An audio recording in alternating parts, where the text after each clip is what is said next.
रानो अपने दोनों बच्चों को दाना खिला रही थी। गुड़िया नाजुक थी और कुकू नटखट। आओ मेरी गुड़िया रानी, खाओ। आप ये खाओगी तभी तो मेरे साथ आसमान में उड़ोगी।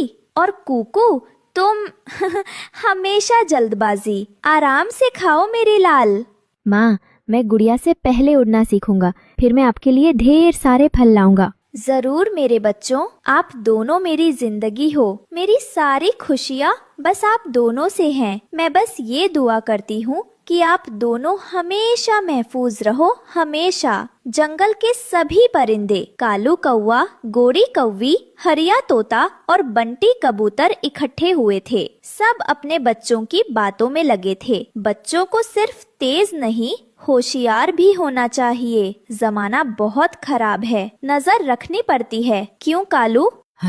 गोरी सही कहती है, जंगल अब पहले जैसा महफूज नहीं रहा। कालू भाई, जब से बच्चे हुए हैं दिल घबराया रहता है। उसी पल एक खामोशी छा जाती है। मौत का साया, चील शिकारी एक दहशत अंगेज चीख मारता है। सारे परिंदे भागो, छुपो चिल्लाते हुए अपने अपने घोंसलों की तरफ भागते हैं। रानो अपने घोंसले में बच्चों को सीने से लगा लेती है। कुछ नहीं मेरे बच्चों, तूफान था, गुजर गया। अगली सुबह दहशत भरी थी। बंटी और बबली अपने बच्चों के पास ही बैठे थे। उसी पल चील शिकारी तेजी से नीचे आता है। बंटी और बबली के लड़ने के बावजूद चील उनके एक बच्चे को पंजे में दबोच कर उड़ जाता है। रानो अपने घोंसले से ये मंजर देखती है और सुन्न रह जाती है। शाम को सब परिंदे फिर इकट्ठे होते हैं, मगर आज माहौल में मातम था।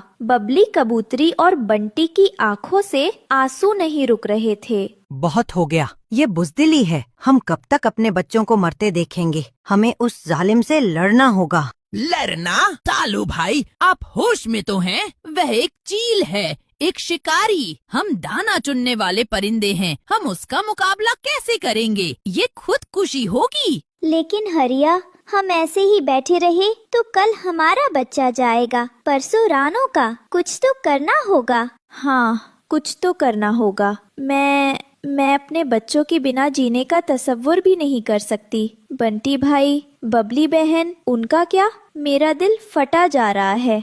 सब खत्म हो गया रानो बहन, मेरा बच्चा। जमीन पर रानी चींटी ये सब सुन रही थी। उसकी आंखों में भी नमी थी।